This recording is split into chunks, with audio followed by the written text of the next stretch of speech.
भारत में प्रदूषण का संकट गहराने पर संयुक्त राष्ट्र ने तत्काल कार्रवाई का आग्रह किया।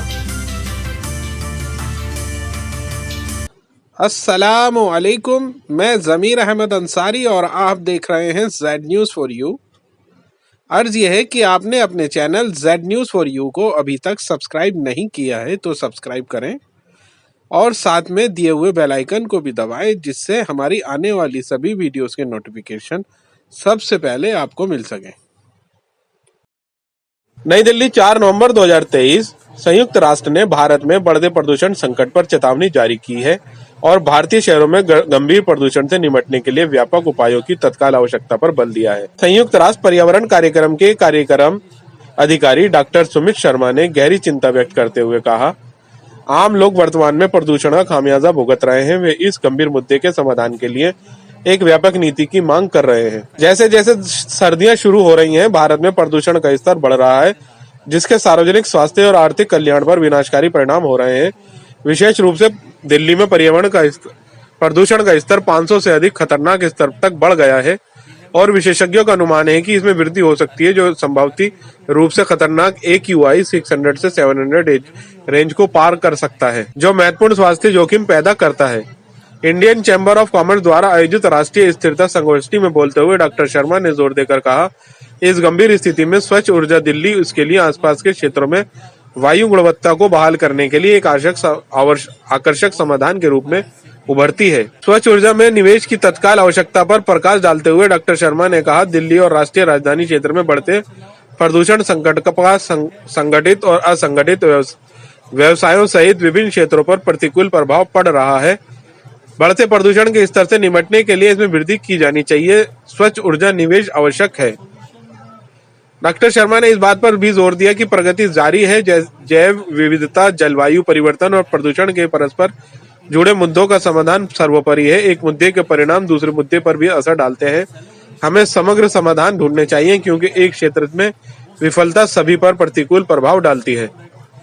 उसी स्थिरता संगोष्ठी में आदित्य बिरला समूह के मुख्य स्थिर अधिकारी नरेश त्यागी ने जलवायु समाधान में तेजी लाने में निजी क्षेत्र के निवेश की महत्वपूर्ण भूमिका पर जोर दिया। श्री त्यागी ने कहा, प्रधानमंत्री नरेंद्र मोदी द्वारा COP26 जलवायु शिखर सम्मेलन में घोषित की गई 2037 तक शुद्ध शून्य कार्बन उत्सर्जन प्राप्त करने की भारत की प्रतिबद्धता का एक उल्लेखनीय प्रयास है। हालांकि इस महत्वाकांक्षी लक्ष्य के लिए पर्याप्त वित्तीय सहायता की आवश्यकता है, जिसका अनुमान लगभग $1 ट्रिलियन से अधिक है। अगला दशक भारत ने नवीनीकरणीय ऊर्जा में सराहनीय प्रगति की है, लेकिन जीवाश्म ईंधन से स्वच्छ ऊर्जा में परिवर्तन एक महत्वपूर्ण कार्य है। सतत वित्त, सरकार, व्यापक और नागरिकों से जुड़ा एक सहयोगात्मक प्रयास इस परिवर्तन की धुरी है। संयुक्त राष्ट्र ने दुनिया भर में बढ़ते प्रदूषण की महामारी की रिपोर्ट दी है, जिससे पिछले 5 वर्षों में श्वसन संबंधी बीमारियां, दिल के दौरे और फेफड़ों से संबंधित बीमारियों में लगभग 100% की वृद्धि हुई है। सार्वजनिक स्वास्थ्य पर गंभीर प्रभाव के कारण कई मौतें हुई हैं, जिससे इस गंभीर मुद्दे का सामना करने के लिए विभिन्न एजेंसियों को एकजुट करने के लिए एक ठोस प्रयास करना पड़ा। कुछ कारण ऐसे हैं, जैसे दिवाली है, पॉल्यूशन दिवाली में फायर क्रैकिंग होती है, पटाखे चलाते हैं। हम अपने बचपन में पहले चलाते थे, लेकिन तब वो पॉल्यूशन इतना नहीं था। अभी इंडस्ट्रियलाइजेशन हुआ है, कंजम्पशन बढ़ा है, गाड़ियों का यूज बढ़ा है, होल दैट डेली पॉल्यूशन है जितनी। इन सब चीज़ों में जैसे ही कोई फेस्टिव सीजन आता है, जैसे ही कोई स्पेशल सीजन आता है, तो वो पॉल्यूशन बढ़ता है। उसको घटाने के लिए, उसको कम करने के लिए सबको अपने बिहेवियर में चेंज लाने की जरूरत है। पहले पटाखे होते थे, उसमें कोई वो लेवल नहीं होता था कि क्या बैन है क्या नहीं है। अभी बहुत सारे पटाखे ऐसे जिसमें बहुत एमिशन ज़्यादा होता है, तो लो एमिशन वाले पटाखे या बिना एमिशन वाले पटाखे नहीं चलाए तो बहुत अच्छा है। अभी कोई नॉइज का लेवल भी ख़राब होता है, एयर क्वालिटी भी ख़राब होती है और फायर सेफ्टी के भी इशू रहते हैं।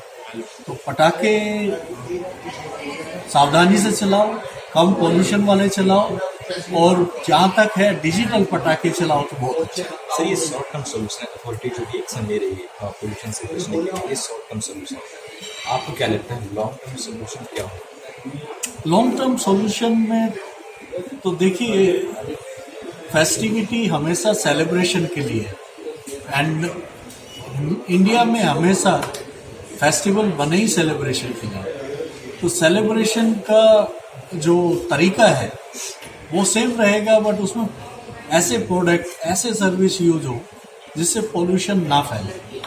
मैंने बताया जैसे पटाखे हैं, बिना एमिशन वाले पटाखे, जी डिजिटल पटाखे, बहुत सारी चीज़ें ऐसी हैं जो हमारी रोज़मर्रा में कंजम्पशन में पोल्यूशन वाली है, उनको अवॉइड करना पड़ेगा। उनको यूज़ नहीं करके या कम करके हमें अपने कंजम्पशन के और रोज़ इस्तेमाल के व्यवहार में बदलाव लाने की जरूरत है। स्टबल बडिंग जो नेमिंग स्टेट में हो रहे हैं, क्या ये भी कारण है दिल्ली में ज़्यादा pollution?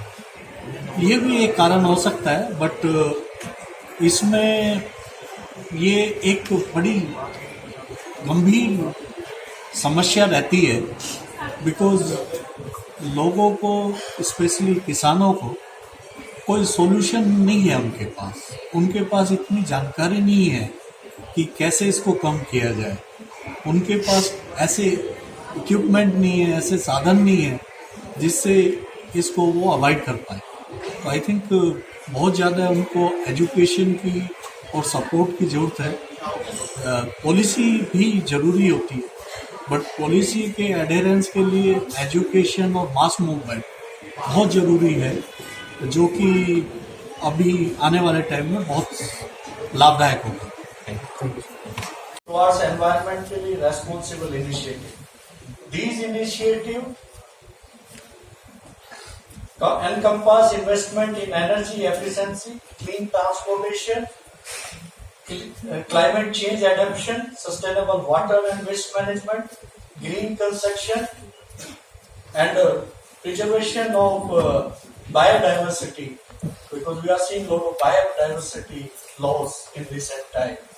Notably, in March, our SEBI, Security and Exchange Board of India, introduced the ESG category for mutual fund as well.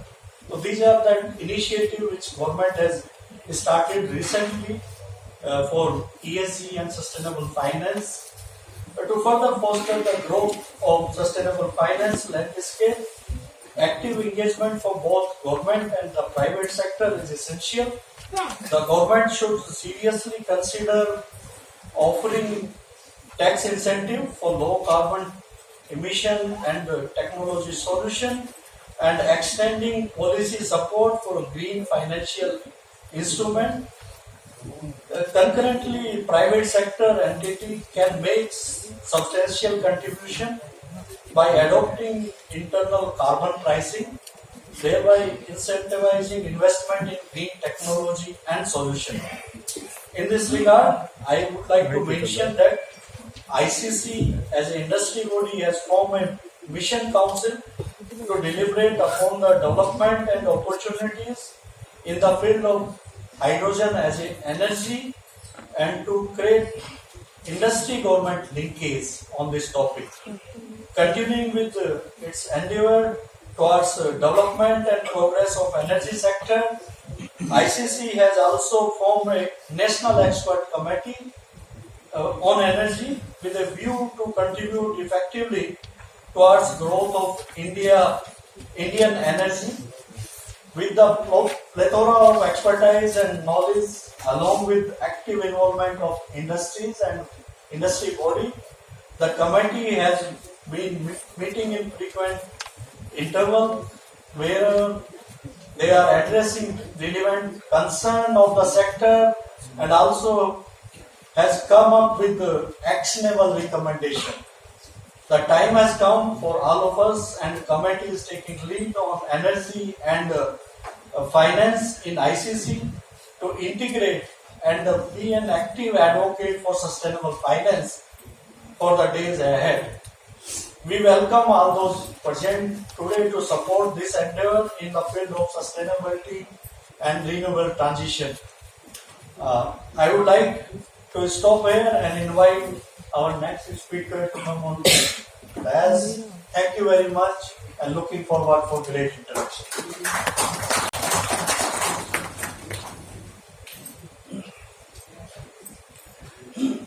Thank you, Dr. Taggi. Dr. Taggi is a pioneer in the field of sustainability. He represents India in United Nations and has been regularly speaking on the cause worldwide. So we are debating and discussing on sustainability in a city where BS3, BS4 vehicles 2 hours back has just got stopped.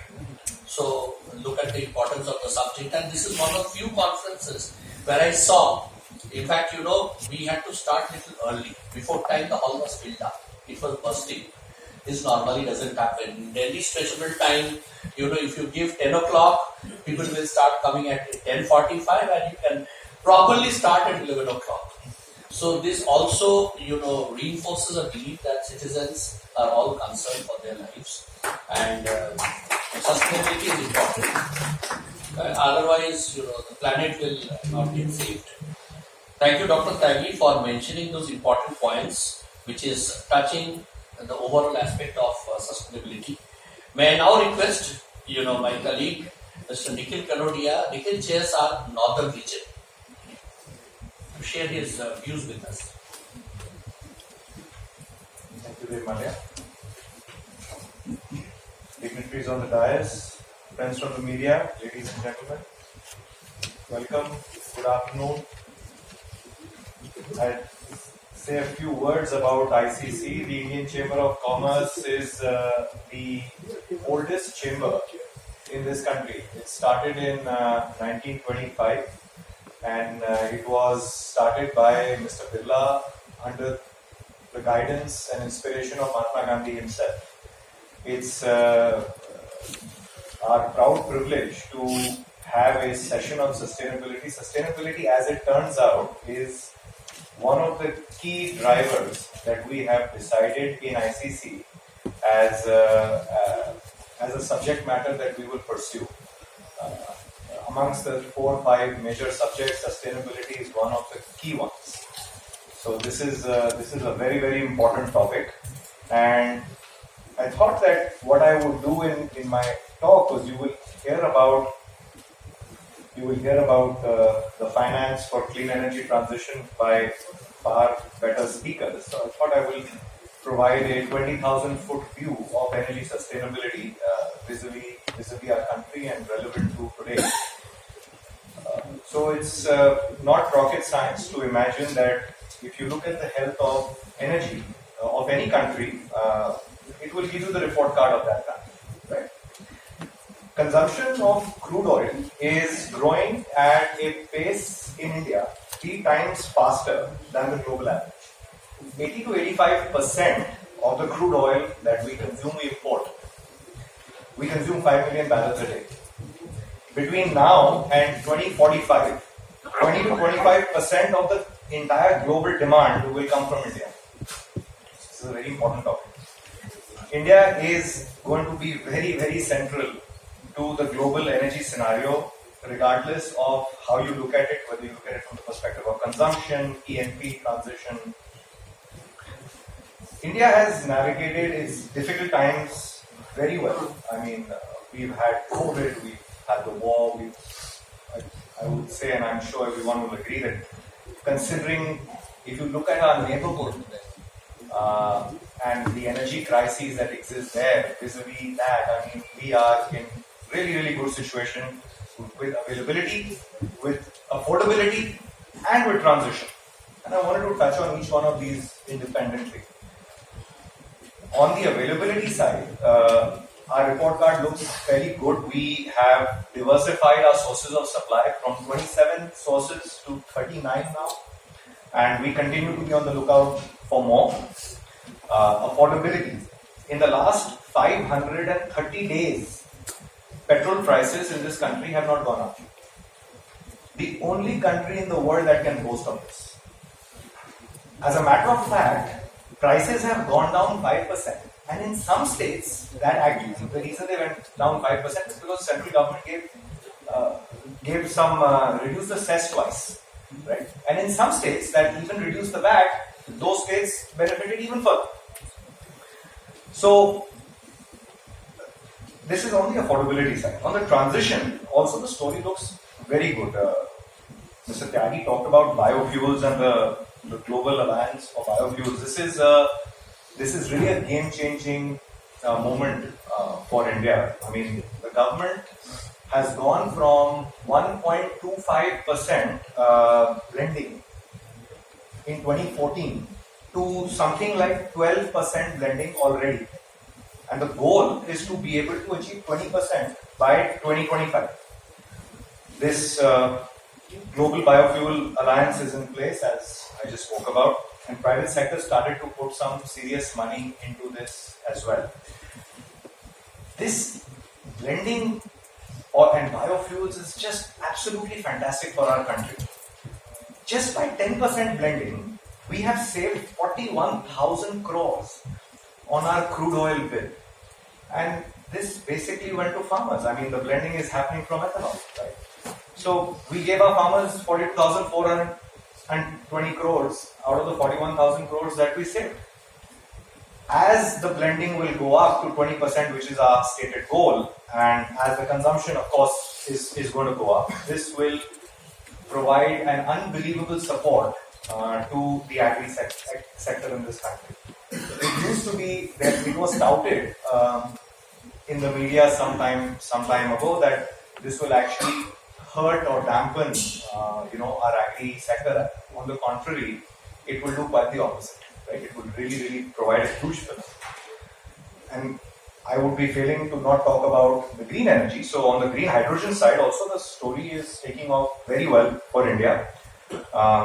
Green hydrogen, as it turns out, is, as I'm sure some of you already know, it's best harnessed in countries that already have a massive energy demand resident to them. So places like India, places like the USA, makes a lot of sense, right? The gas does not lend itself to transportation, right? So major investments started to now come up for green ammonia, they started to come up for green hydrogen. We started to export green ammonia, as a matter of fact, to Germany and Singapore already. And there are already commitments that some three major corporates have made, and we're talking in millions of tons of green hydrogen, right? So this is a fantastic direction that we're going in. I'll stop here. I am really looking forward to listening to the other speakers. I wish the symposium all the success, and God bless.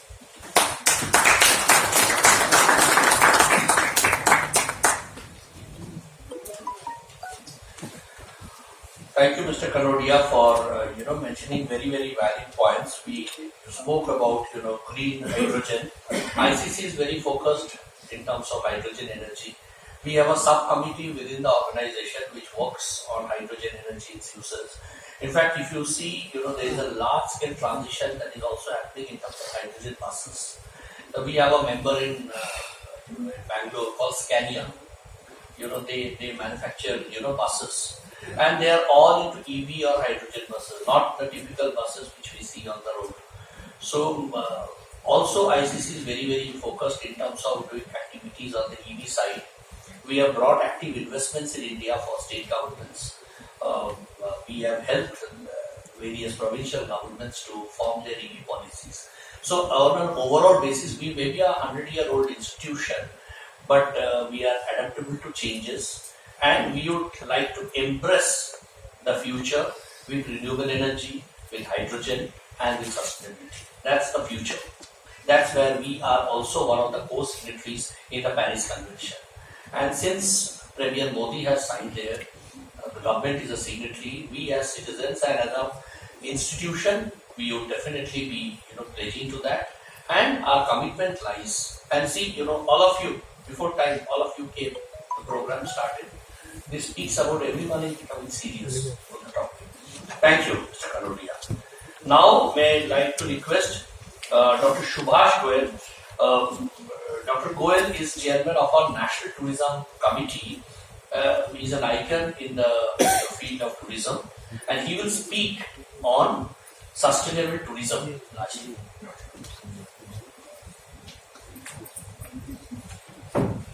Good afternoon, friends. Good afternoon. जैसा doctor त्यागी ने कहा था, after high tea, the volume should be high. Good afternoon. Good afternoon. That's better. I just came to know that there is a time bomb under one of the tables here. Do you know which one? Under every table. Because this time bomb is ticking. And if we don't wake up, then we are all going to be finished. When I was leaving my house, my wife said, "Are you wearing a mask?" I said, "Yes." She said, "Wear a double mask." So I'm wearing a double mask. This is the condition of the capital of India. So this is a time bomb that is ticking. And we are must. A lot of people are not even wearing a mask. You know, there is poison in the air. And we are not bothered. I'm very happy that instead of some mementos, ICIC is giving some green plants. So we just celebrated Stick Travel, which is India's largest aviation and tourism marketing company. We celebrated our 50th anniversary. So we planted 50 trees. You know, so I think if everyone starts doing that, then we are really contributing something practical. I have about 5-6 pages of figures on sustainability. What are UN, sustainable development goals of people, planet, prosperity, and all that. I don't want to go into figures. I want to talk to you heart to heart. You see, this beautiful planet of ours, this beautiful country of ours, which has, 74% of the Himalayan mountains, which has 7,500 kilometers of coastline, which has the largest mangrove forest in the world. This beautiful country and this beautiful planet, can we save it for the succeeding generations? Can we allow our grandchildren to play openly in open spaces? Or will they go to the playground wearing masks? That is the challenge in front of us. And how do we, as Indian Chamber, what is it we can do in order to make this planet, to save this planet, to save the succeeding generations? The UN Charter says to save the succeeding generations from the scourge of war, which twice in our lifetime has brought untold sorrow to mankind. But now we must say to save the succeeding generations from pollution and from global warming. Because I sent people on an Alaska cruise, and this time when I sent a family, they said the glaciers were melting. And they went about 10 years back, they could not see, except ice, they couldn't see anything. So this is what is happening on this planet. And we are keeping our eyes closed. Like a pigeon, when he sees a cat, he closes his eyes. And then he's eaten up. So, ladies and gentlemen, do you want to be eaten up? The Global Risk Report of United and the World Economic Forum has predicted that green transformation of tourism sector is very much needed, not just for the planet but also for tourism itself.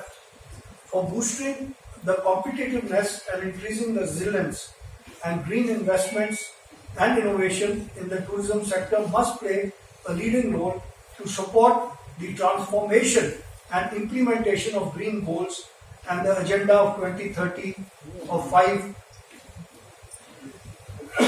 DGs, development goals. Singapore has made these sustainable development goals compulsory in schools.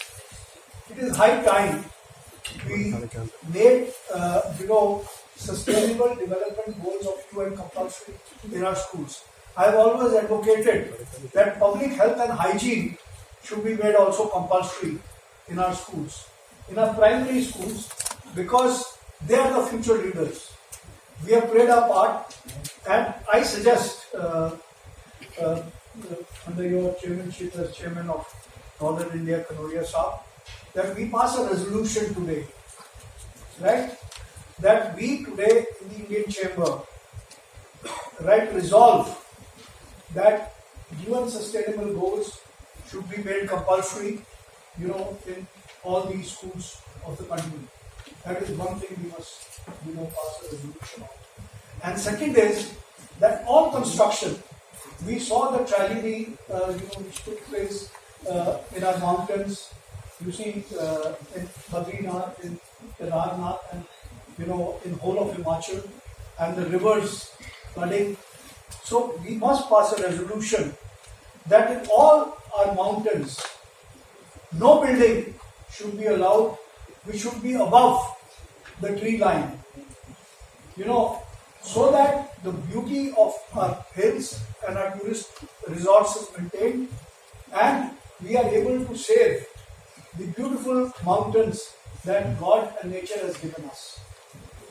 The second resolution we should pass, and we should enforce this, that all members, we have thousands of members, all members of the Indian Chamber should use only recycled paper as far as possible. And in all our functions, instead of these plastic bottles, we should use either metal bottles or glass bottles. So charity begins at home. So let us pass this resolution and let us make it compulsory that all Indian Chamber, and let this chamber take the lead. You see, Mahatma Gandhi started this chamber because the Bengal chamber admitted only the white man. So the Indian chamber was started, and G.D. Birla was the first, president. So this revolution that was started, so the Indian chamber should take the lead, and we must, ensure that we use recycled paper, we don't use plastics, and we should also pass a resolution that all mountaineering expeditions and all people who go to the mountains for picnics and other things should carry bags and bring back their garbage. Because what we see when you go to Mussoorie or you go to Shimla or you go to Nainital, that it is full of, particularly the picnic spots are full of garbage. What to say of that? Even in Delhi, on the ridge, on Sunday if you go, in the evening, you'll find a lot of people. So this has to be inculcated in our minds, right from childhood. If we have to pick up our own garbage. Unless we do that, all these figures and all these statistics are meaningless. We must also ensure that Indian Chamber takes the lead and sends a letter on recycled paper to all the state secretaries and the chairmen and the chief ministers and the chief secretaries, that these are some of the things we have to follow. I agree with you, Kanodia Saab, that our Prime Minister Modi and the government under his control has done a lot. When he took over, the economy was more than 60% cash economy. And we used to laugh. The whole world used to laugh. Today, 86% of the economy is digital. And just imagine how much paper we are saving. 86% of economy is digital. And I see my friend from the German embassy. Do you know, sir, how many transactions we do in a second on UPI? No, but what's the use? 2,386 transactions are taking place only in this country in 1 second on UPI. This is the amount of digitalization that is taking place in this country. But all these figures, how does it stop the oil substitution, the ethanol you talked about? I'm proud to be an Indian.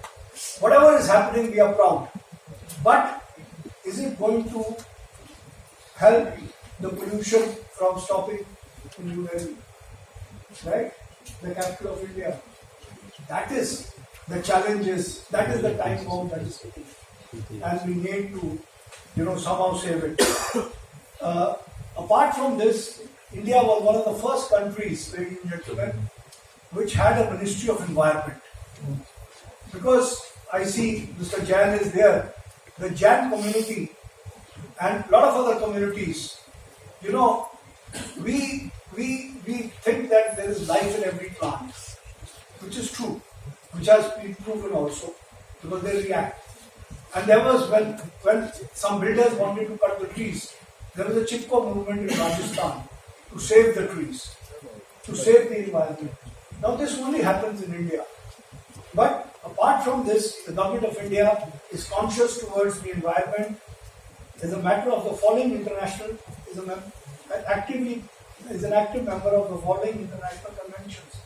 Convention of International Trade in Endangered Species and Wildlife, Fauna and Flora. Second, International Union for Conservation of Nature and Natural Resources. International Whaling Commission, United Nations Educational, Scientific and Cultural Organization, World Heritage Committee of UNESCO, Conservation of Migratory Species. After this, the government has identified various wildlife parks, heritage sites. India is a member of World Heritage Convention responsible for listing World Heritage Sites, which include both cultural, natural, wildlife. The Ministry of Environment and Forests is associated with the conservation of nature, wildlife, and heritage sites. At present, 6 natural heritage sites have been recognized by UNESCO as World Endangered Sites. They are UNESCO sites. The Nanda Devi National Park, the Kaziranga National Park, the Manas National Park, the Eliado National Park, Sundarbans National Park, the Valley of Flowers National Park. It is an extension of the Nanda Devi National Park. Apart from these, 39 sites from Western Ghats spread over 4 states have also been inscribed as World Heritage Sites. All these sites come under the total 7 subclusters. The new efforts, I can go on and on, but I'm more keen on, I have 5-6 pages of statistics and figures and UN sustainable goals and what India has achieved. But I'm more concerned of the succeeding generation. I want my grandchildren to go and play in the parks as we used to do. I want my grandchildren to drink water from the tap as we used to do. I want my grandchildren to, not be afraid of being bombarded. Another resolution, sir, we need to pass. I know this is purely on sustainable and clean energy, but we cannot, like a pigeon, close our eyes on what is happening in the environment around in this planet. There is war in Ukraine and Russia. There is war in Israel and Hamas. Although Israel is very clear that it's not a war against Palestine, it is only a war against terrorism. And India supports war against terrorism. But fortunately, as the president of G20, our Prime Minister is in a position where he can talk to Hamas, he can talk to Israel, he can talk to Russia, and he can talk to America and UK. So I think we must send a resolution to him that, and if there is no war, there is no bombardment, the environment will automatically be clean and there will be tourism. So it is all correlated. So please don't tell me that I am talking against the subject. Another resolution which I wanted to pass yesterday, but I forgot about it, was that Indian Chamber should take the lead, which no other chamber has done. There are 6 Navy officers who have been condemned to death in Qatar. 8 Navy officers who have been condemned to death. Right? Indian Chamber should take the lead and pass a resolution that and send to the Prime Minister that, and also send to the ruler of Qatar that we should bring them back safe, because our Prime Minister has brought back people from all over, from Sudan, from Ukraine, from everywhere. So these are decorated officers, and we should pass a resolution on that. Thank you very much for giving me an opportunity. I'm sorry if I sidetracked, but I don't believe in the past. I believe in the future. Thank you.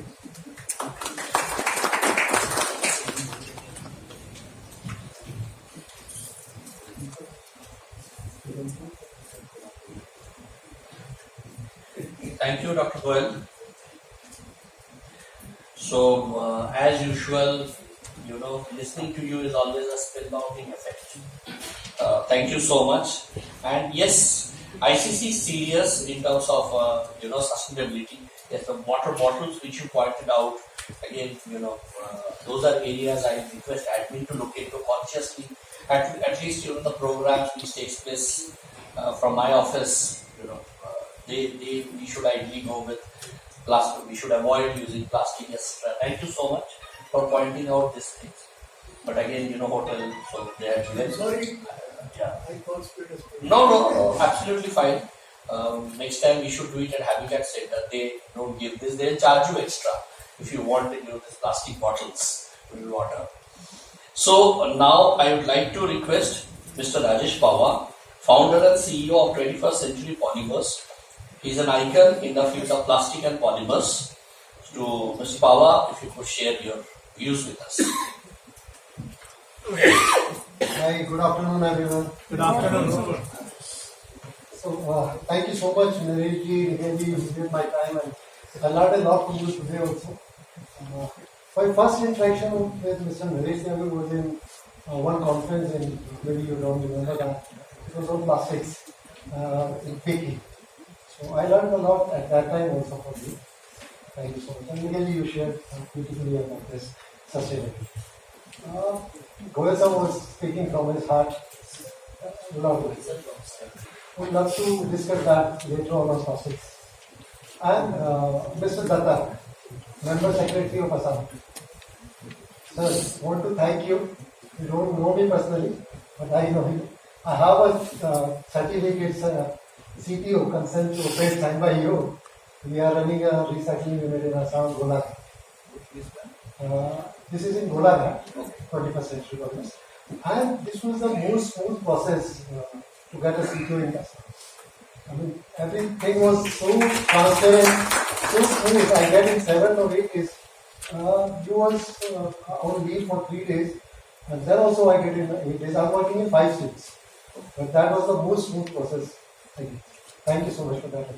So that was on personal notes. So thank you everyone. Nareshji and Nikhilji shared a lot about sustainability and financing. I have some numbers. So India is doing amazingly well. Of course, China is doing much better than us, but we are picking up.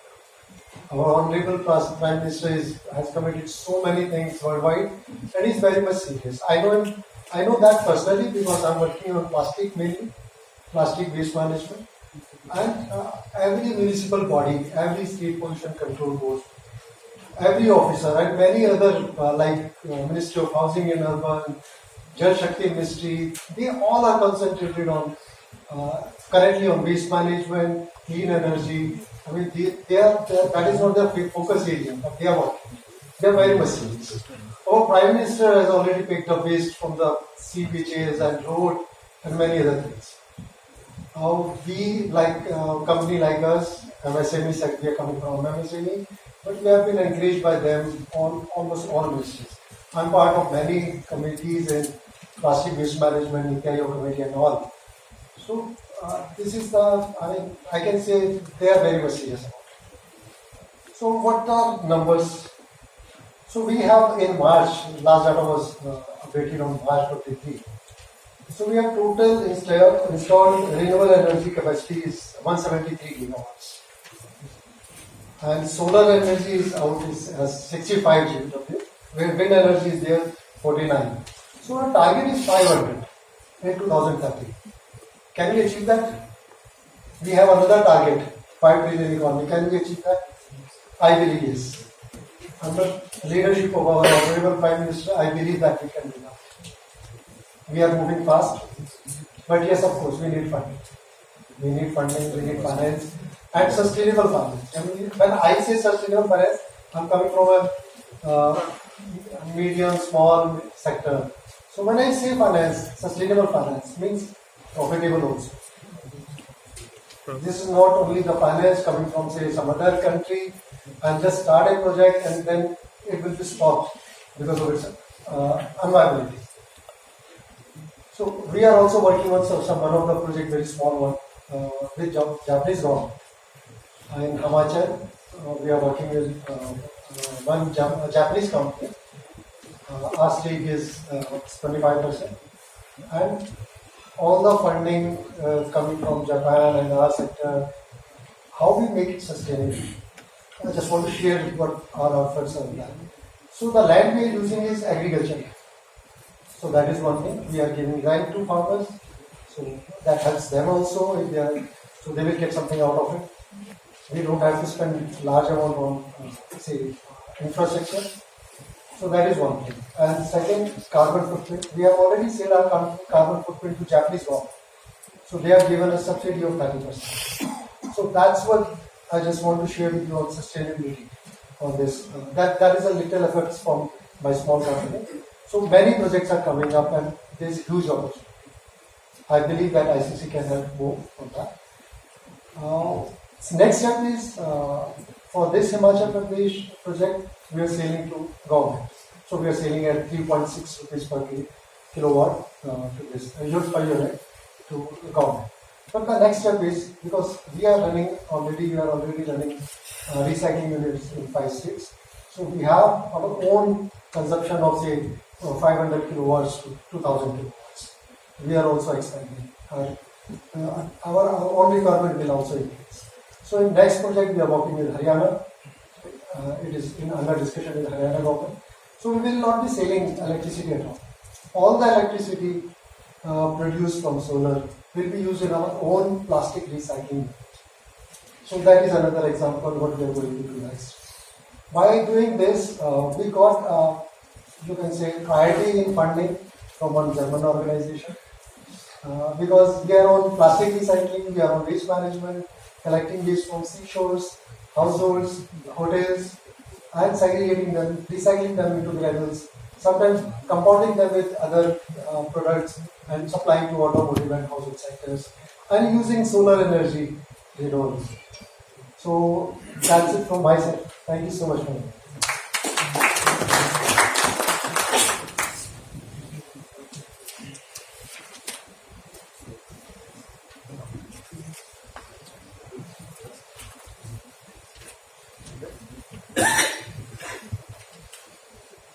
Dr. Sharma, may I kindly request you to give your address? Thank you, Mr. Kanodia, distinguished panelists. It's really exciting hearing all of you. I must share I was on the panel of ICT almost 10 years back when we were discussing the effectiveness of Euro 4 vehicles and fuel coming in this area and its possible impact on air quality. And we have reached a day when we are now saying that let's not have these old vehicles on the road. So India has moved tremendously, with a tremendous speed forward. We now have Euro 6 vehicles on the road. And we're now thinking about moving to hydrogen, electrics, and all these kind of new technologies. Now, I come from the United Nations Environment Program, India office, but we follow the same global principles in all the member states of the United Nations. We have about 194 countries with the United Nations, and the same kind of environmental philosophies are propagated to save the environment and save the human beings in the long run. We talk about sustainability. Mr. Kanodia very nicely put that forward, how the economic growth is important, how the socio-economic development is important, and how environment is also intrinsically linked with this development. Unless we save our own environment, we are not going to move forward on the socio-economic indicators also. Now, this conference is mainly about climate, but when we talk about the issues, the major issues globally in the world, we basically classify them as three planetary crises. And climate is, of course, one of those important three. The second is biodiversity, and someone mentioned in the past that biodiversity is something which we don't generally think about, but that is that is something which is going to hit us in the longer run if we don't care about it at this moment. The third thing is, which is right there outside this door, or probably within this door also, that is pollution. When we are talking about AQI of 500 plus today, despite moving to Euro 6, that means we are growing, and the measures which are coming to control pollution levels are not as per the pace which is required. And there is a need to delink the growth with the trajectory of pollution. And the good news is we have started to do that. We are not, our pollution levels, if you really do an analysis, you will find that our pollution levels are not growing at the same rate at which we are now growing socio-economically. So we are trying to do that, and we are moving forward. And despite that, we have issues with us. So let me, we have already talked about all, bad things about pollution and all these stuff. But there are success stories which are there in the world. And let me mention some of these, because these success stories bring hope to the system that yes, we can solve or resolve these issues. The first thing which comes to our mind is the story of ozone. In 1980s, we talked about ozone hole over Earth, and the UV lights were able to go through this hole and starting to have impacts on humans. Now, slowly and steadily, nations came together. There were negotiations, but now we have reached a deal where all these chemicals which can react with ozone are sort of getting prohibited to be used, not just in India, across the world. So we are reaching that stage where ozone is now, the hole is getting plugged, and we are in a better situation than past. Leaded fuel. You all must be remembering those Caesar-right fuel. We used to have lead in the fuel. Lead is something which is poison to us, and poison for the growing brains of kids. We have been able to eradicate lead across almost all countries in the world. So that's great news which is coming to us. Air pollution. Wherever we go, we are not breathing air quality which is fit for human health. Still, across, I'm talking about the whole world. If you see the WHO guideline, it says even if you have PM2.5 as 5 micrograms in the air, that's not good for human health. And we are talking about 300 micrograms now in India. So the point here is that we are making progress, but there is a lot to be done. And because these three issues are linked to each other, whatever you are doing to one aspect, you are going to indirectly affect the other two also. The example is if you sort of improve biodiversity, you are immediately going to help the adaptive side of the climate change. You will improve the sinks of greenhouse gases. You will also improve on the air quality fronts if you have better biodiversity around. So the point is, if you deteriorate one of these, you are going to impact all three of them. If you are going to resolve problems in one of these, you are helping the other three to also improve. So there are indirect linkages. Now coming to specifics of climate, the broad story is that in the COPs, countries have taken pledges, and they are now trying to implement those pledges in their own countries. But despite all these pledges, even if you take into account all which they have committed and believe that they will implement it in the countries, despite that, we are not going to hit the target of 1.5 degrees Celsius increase in temperatures. That means we are almost, it's almost inevitable that we will have climate change in this world. We need to make drastic changes, and there comes the role of net zero strategies. That is why a country like India has now come forward and taken this pledge to have net zero in the country by 2070. The good news is that there are states in the country which are trying to move forward and even beyond the national commitment of 2070. There are states which are not talking about achieving this in 2050. So that means whatever goals we are setting for ourselves, and I must say very proudly about this country, India, that whatever we commit to, people may say we are less ambitious, but whatever we commit to is achieved. And we have delivered that in past, and I am very hopeful we'll do that in the times to come. Because I have worked so much on air pollution in the last 20 years and I've seen this journey and spent some time on this, the situation seems to be terribly bad today. But what I can say with some confidence with the numbers, that we are seeing a delta change in air quality. We may still have these kind of days here and there, but we are seeing that there are small improvements happening if you see year-on-year basis the pollution concentrations. That does not mean we have to resolve this issue, because the annual average concentrations are humongously above the standards of our own country. And I must tell you, our own standards are quite relaxed in comparison to the WHO guidelines. That means a lot needs to be done. And that is why I would urge from the industrial side that you need to now come forward and resolve this issue. Euro 6, on the vehicular side, we have moved to probably the best state-of-the-art vehicles. Euro 6, we are moving to electrics, zero emission vehicles. Domestic side, Ujjwala scheme is trying to penetrate LPG to remove biomass consumption in our kitchens. Industries is something where we do probably a little more than what we have done.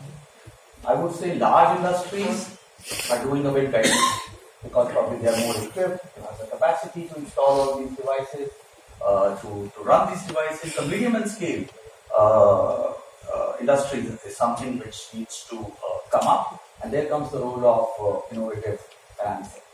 Because they do not have those kind of capacities, can we develop those mechanisms which can bring in these industries into the game, and they also join this movement of reducing their emissions for control. The last few things, because Bahaji is there, I must talk about plastics. And that is again a very important issue, not just only because the Honorable Prime Minister made this call in 2018 to ban single-use plastics in this country, but also because there are 190 odd countries which have come together to discuss an internationally legally binding treaty, similar to what we have now on carbon on the climatic change side. Now the countries are discussing and negotiating what could be the deal to end plastic pollution in all stages of its operations. Now that's easier said than done. Plastics has really gone into our lives. Each and everything we see around us is made of plastics. That was not the case 20 or 25 years back. We were all going to shops in our own thellas and burdens to get the stuff refilled, but now we are getting it packaged. So there are few things which can be changed. There are few things in which we can move to the alternatives of plastics. There are few things where the refill reuse models can come into the picture. Recycling. Again, I would say we congratulate and we work very closely with the Ministry of Environment and Forest on these issues. They have come up with extended producer's responsibility on plastic packaging. That means whoever is introducing plastic packaging in Indian scenario, they are responsible to collect it back, to reuse it, to recycle it, or to send it for co-processing if they are not able to recycle it. Also, some part of the recycled plastics need to be used again back into the original packaging which they are manufactured. So these kind of rules have come in, and in fact India is trying in a very innovative manner by putting up all this information on an online portal. All the people who are into plastic packaging business, either the brand owners or the producers, need to register on this online portal and the tracking will be done. All the plastic waste recyclers need to be on the portal and and the recyclers need to provide EPR certificates to the plastic manufacturers to ensure that the plastics are managed properly and they are not leaking into the environment. So this is the state of things which are happening, and I'm very, very happy to be here on behalf of Mr. Atul Bagai, who is the head of the Media Office. And I would say that we are doing great as a country. We just need to enhance or increase the pace of our efforts on the environmental side, so that we absolutely dealing with the trajectories of socio-economic growth and environmental protection. And I think we'll be able to do it very much. Thank you so much.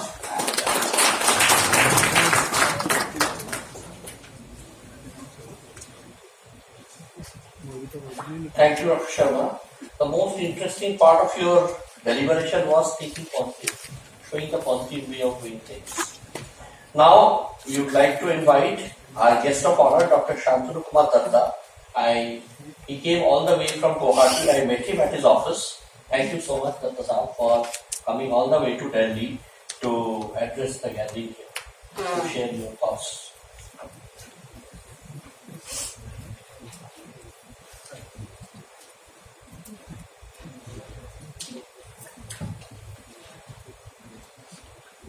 Dignitaries in the dais and all the guest participants for this today. Good afternoon to all. I am here when the MLA has told he went to our office one day and he invited. He requested that I should come here. So thank you for inviting me.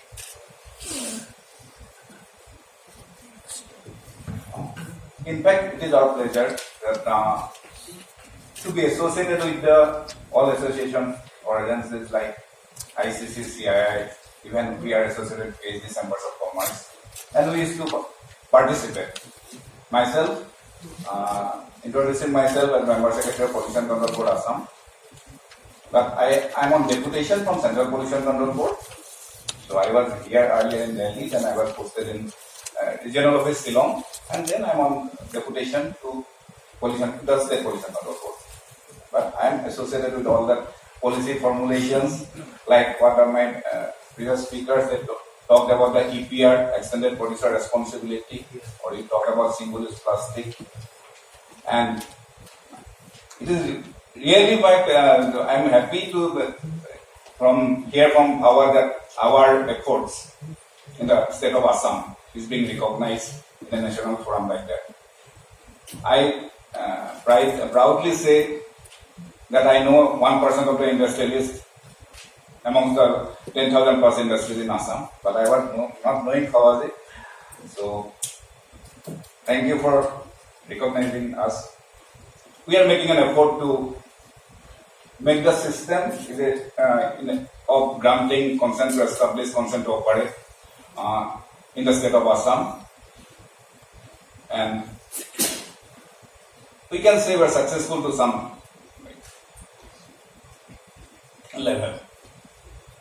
So, in Assam, to get most of the World Bank projects and all, we are implementing the scheme like EODB, Ease of Doing Business, and that is monitored by in the level of the Chief Minister's Office. Our dashboard, all the applications, how many applications are there, how many applications received, not only from the industry, but maybe from other sources like transportation sector or in taxes, from tax departments.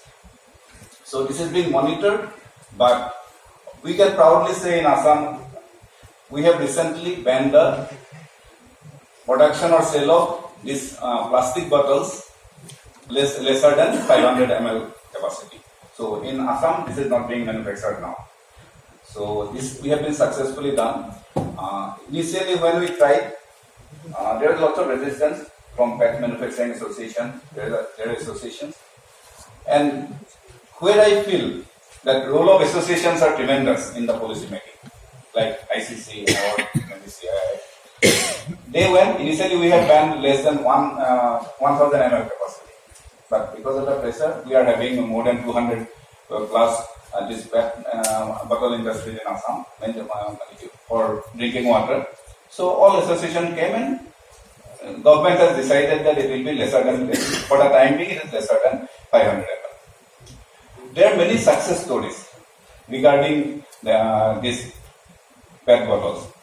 When you go to Tamil Nadu or Karnataka, you have to buy when you buy the water bottle, you buy 1 liter glass bottle, you pay 40 rupees, and when you buy the second bottle, you return the bottle, you are getting 30 rupees back. So only 10 rupees is taken for the next bottle. In Sikkim, that up to 2 liters bottles are totally banned, and they're successfully banned because many of the states they are banned, but in Sikkim it is totally successful. Like that, what we need from the tourism sector, if we are started mention about Kaziranga National Park or Manas National Park, 2 of the parks are in Assam. So when we become conscious as a tourist that we won't use or these plastic bottles,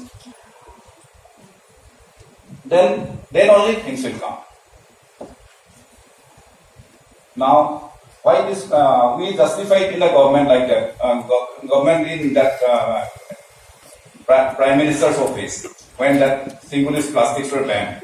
India is one of the first countries to ban single-use plastic. We have identified around 18 different types of plastic.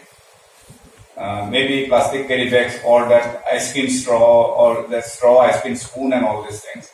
And now that success, where you see, when you go to a 5-star hotel or in many places, you will say, today I was in a hotel, it was saying that it is used bio-friendly material for packaging. Then they are using that gum from wooden gum or bamboo gum. So like these things are happening. ITC has come up with example. They are telling that now that wrappers around the cigarette packet is compostable plastic.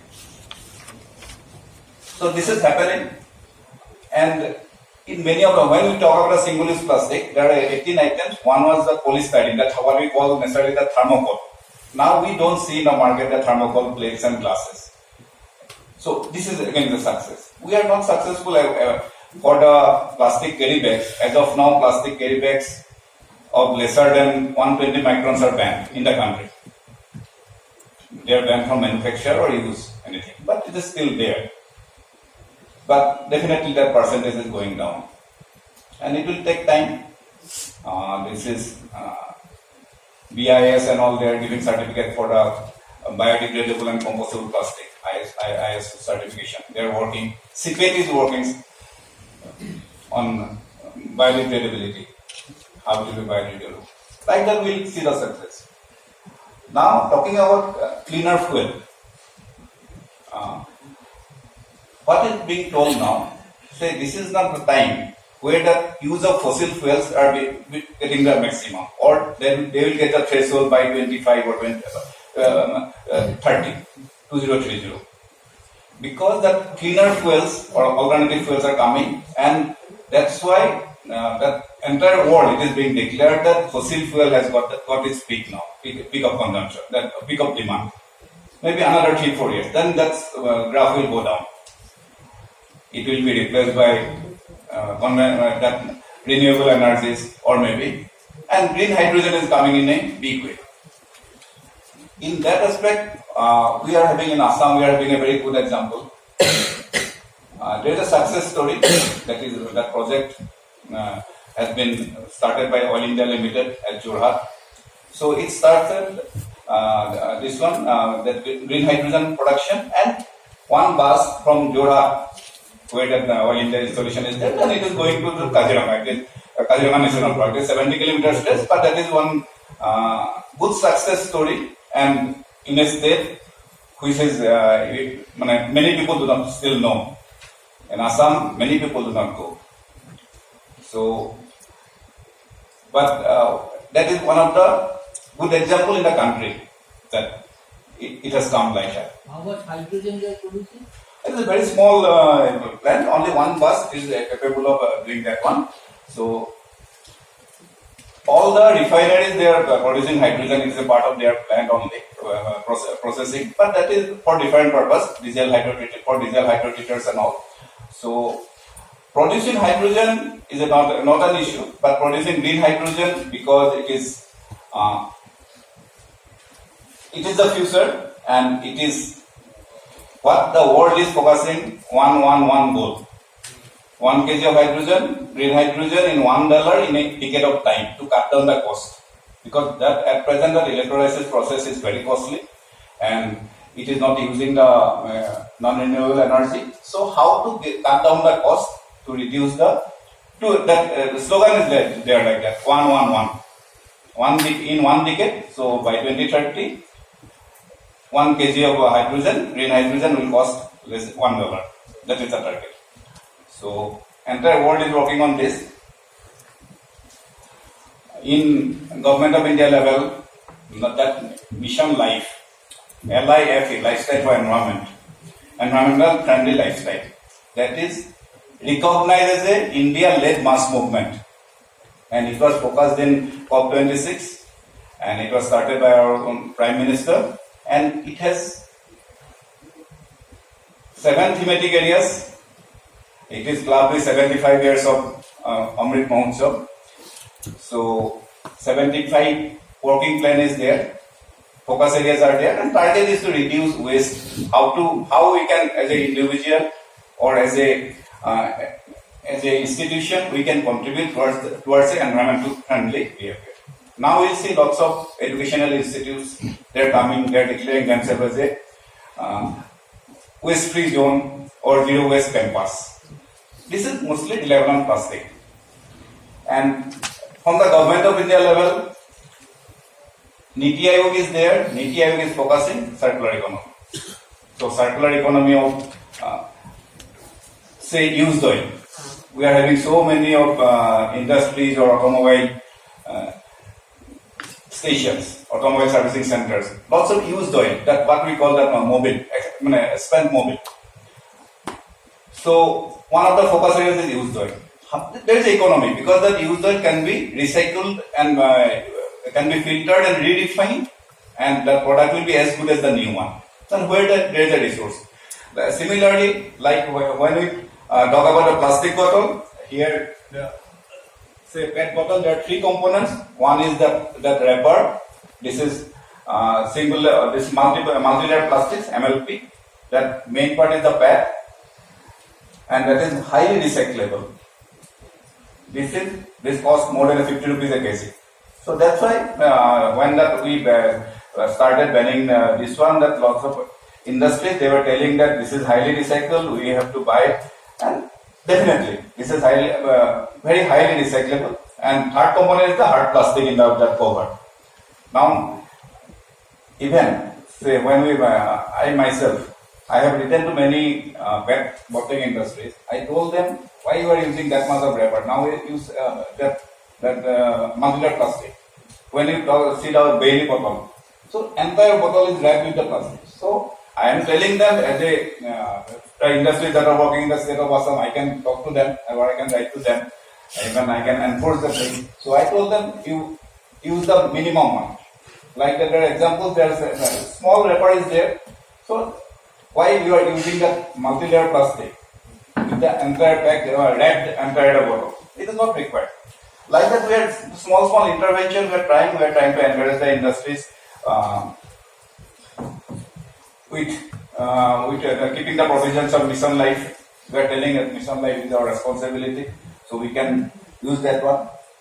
Like the extended producer responsibility. That it is not only on plastic waste now. It is now for electronic waste. It is even for tires, because in the country we are generating so many of waste tires every day. So it is already come. This for tire, for lead acid batteries, these are coming. And initially when that lead acid batteries, we are not lead acid batteries, but lithium ion batteries. We are talking about now e-vehicles. So that lithium ion batteries is generated. Now there is a plant in Gujarat. It is coming up.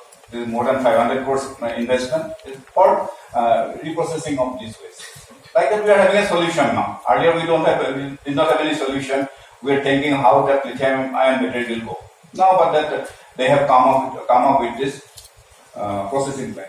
Similarly, for the e-waste, electronic waste, Now in Hyderabad, one plan has come up. It is being set up by Resustainability. What is Ramki?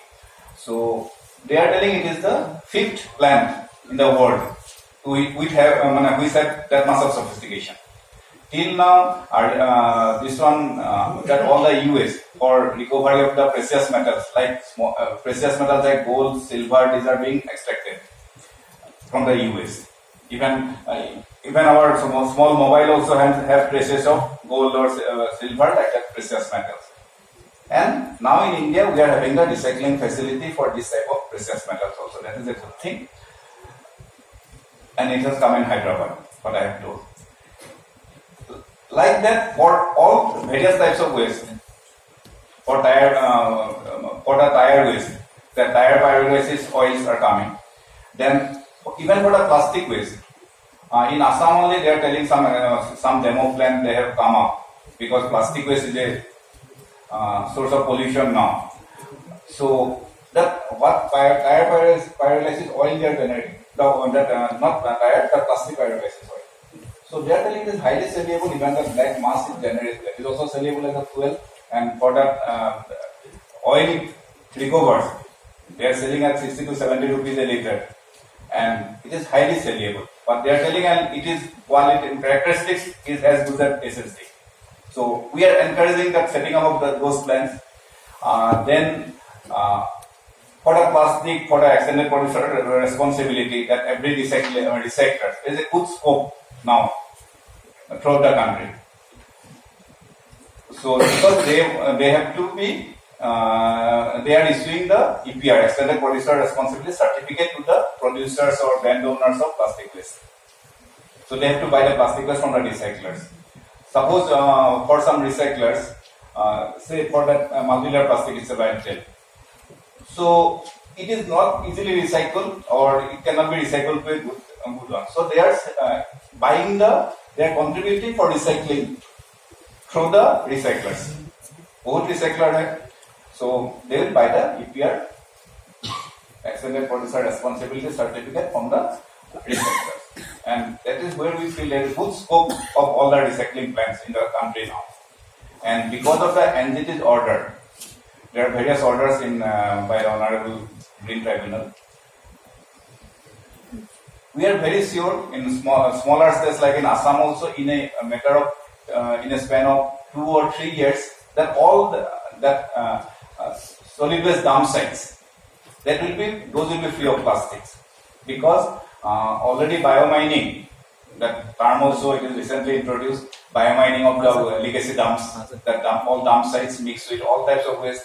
So that has been started in many places.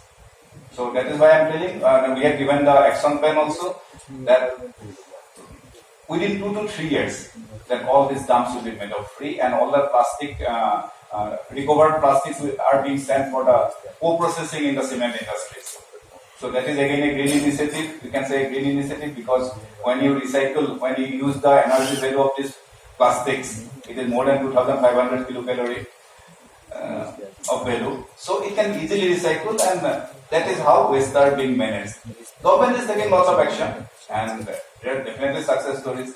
This national clean air program is going on in 132 cities.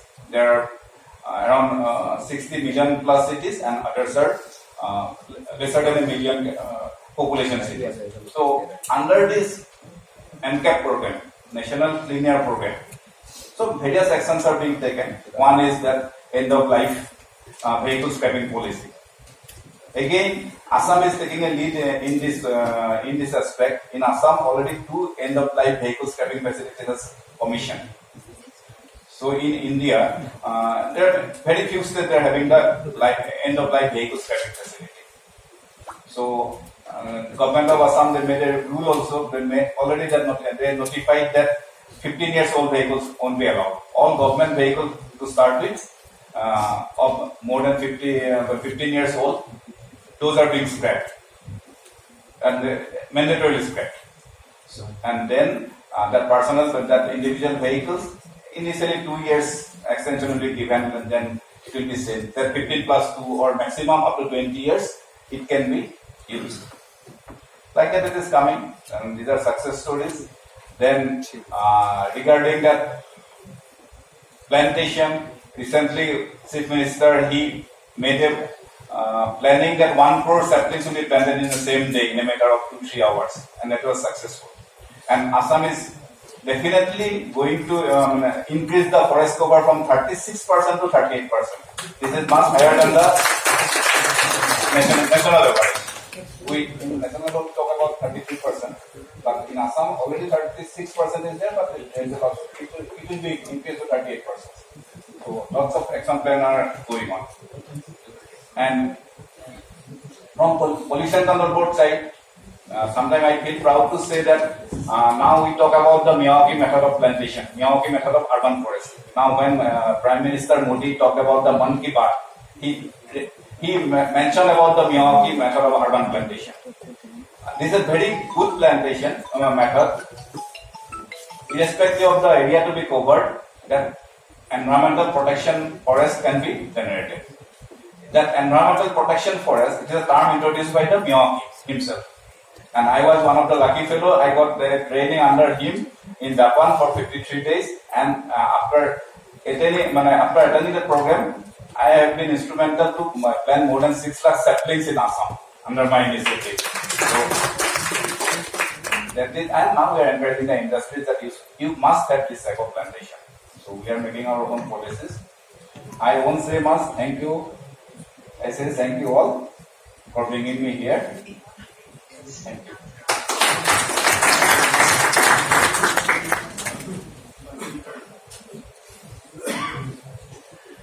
Thank you so much, Dr. Datta. I see a lot of people in the audience, taking notes. This normally does not happen in all conferences. So, good speaker, good audience. So, not every day we get such a distinguished panel. And interesting point you see, in an ICC program, we have 3 chairs on the dais together. Mr. Kanodia, regional chair, Dr. Taggi, national chair, and Dr. Goel, national chair. So, how much seriously we are taking the subject? Yesterday, we had a board level meeting of the leadership, and it was decided that sustainability will be one of the issues which we will be taking up around the year. Otherwise, our industries will not get saved. I recently met, Jain Sinha, who was working on sustainability, our former finance minister. So, he was saying that India, so much of infrastructural growth is happening. You need a lot of cements. But the cement has to be produced without water. That is the level of thinking that needs to be inculcated. Like millets. Today, if you take millets is tasteless product. We are happy to take rice and chapati, all of us, right? But millets, I met a company in Chennai 2 weeks back who is trying to make millets palatable because production of millets takes much lesser water than production of rice. After 10 years, 50% to 60% people in this room will be taking millets as a staple food.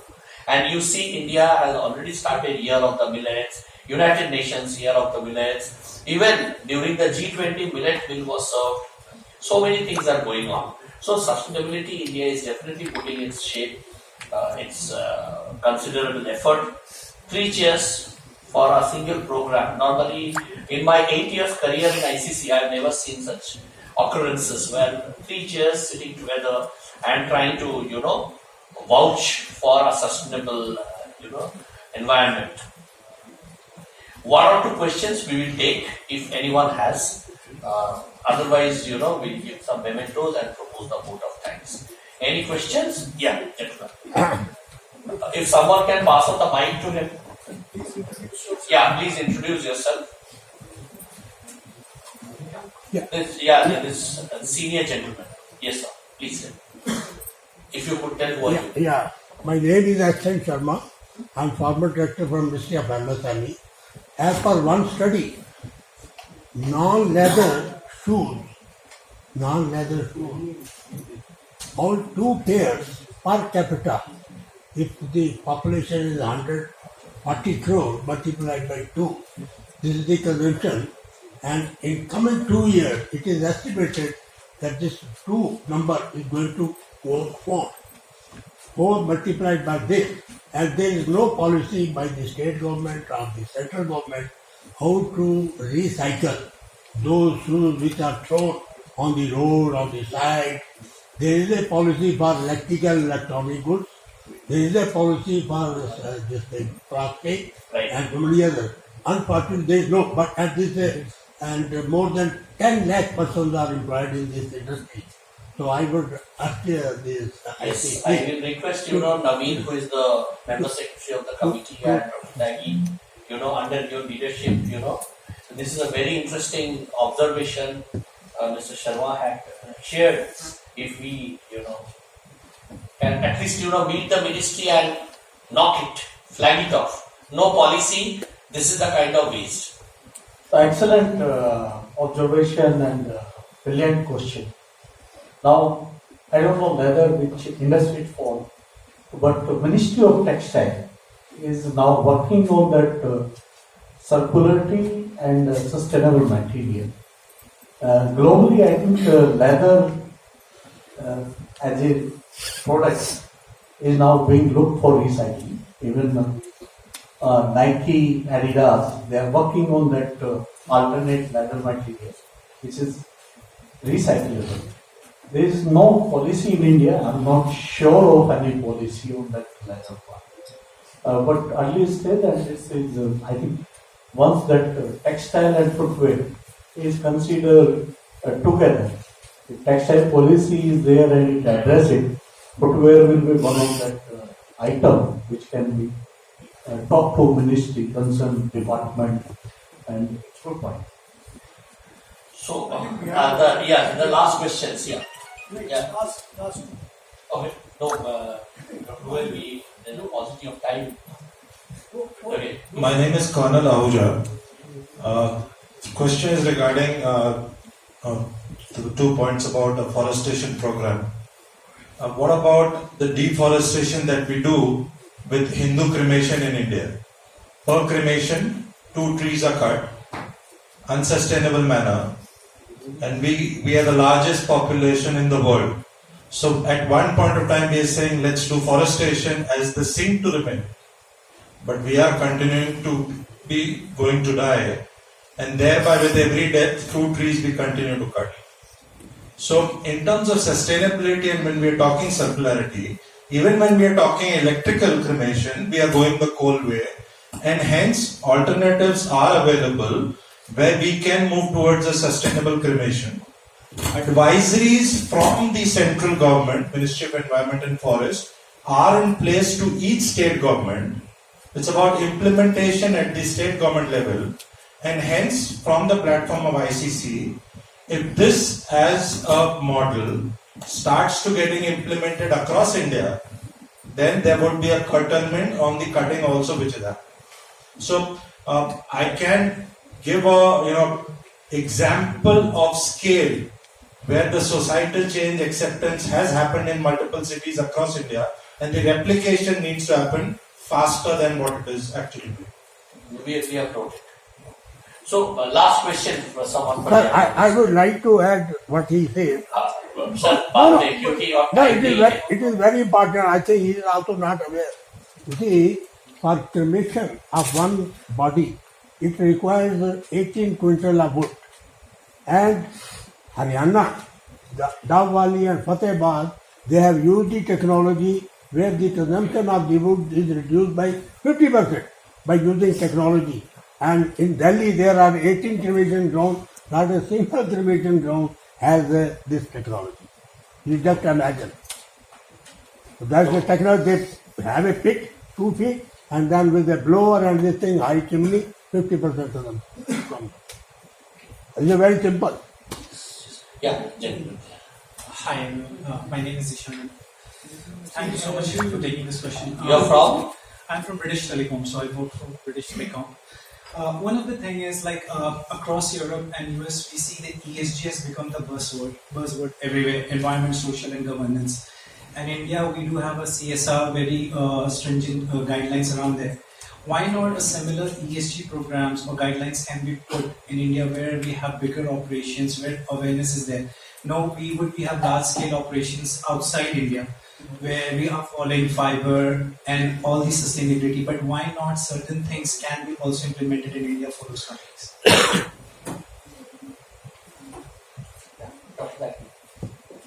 So I think in India that all that listed company which come under preview of that city, there is clear guideline on that ESG disclosure. It's called BRSR, Business Responsibility Sustainability Report. Last year it was initiated, though consultation paper was there for last 3-4 years. Last year it is initiated, now it is mandated. All that 2000 listed company to declare their ESG ambition, achievement and progression under BRSR. And that BRSR has taken TCFD, GRI, SASB, all that global framework and standard, so that ESG government side there is regulatory disclosure which is already there, it's mandatory disclosure. So thank you so much. All good things needs to come to an end. So we are coming to the end of the inaugural session. Thank you so much, speakers. Thank you, the respected chairs of Indian Chamber of Commerce, my colleagues from Hyderabad and Delhi office, and our sponsors, Aditya Birla Retail, India Power, JSW, our committee members, without whose unstinted support we wouldn't have been in a position to organize this program. And thanks to each one of you, because it is you who has made this program successful. You are asking so many questions. There are still, I would say, anxious faces who wanted to ask questions, but due to paucity of time, it may be difficult. During the networking break, which we'll have shortly, you can meet the speakers, ask your questions. And with this note, I propose a formal hearty vote of thanks and request all concerned to carry it with a vote of acclamation. Jai Hind, Vande Mataram. I would now like to request, Dr. Tyagi to give the mementos to, other colleagues.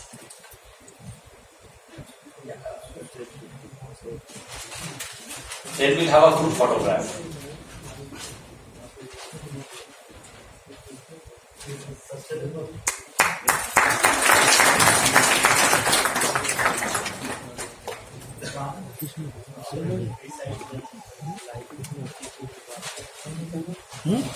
This is plans, again, sustainability program. We have to give something like this.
Thank you. So, just change the places, we'll start our next session.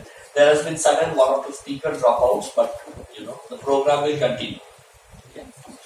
We'll just have a group photo.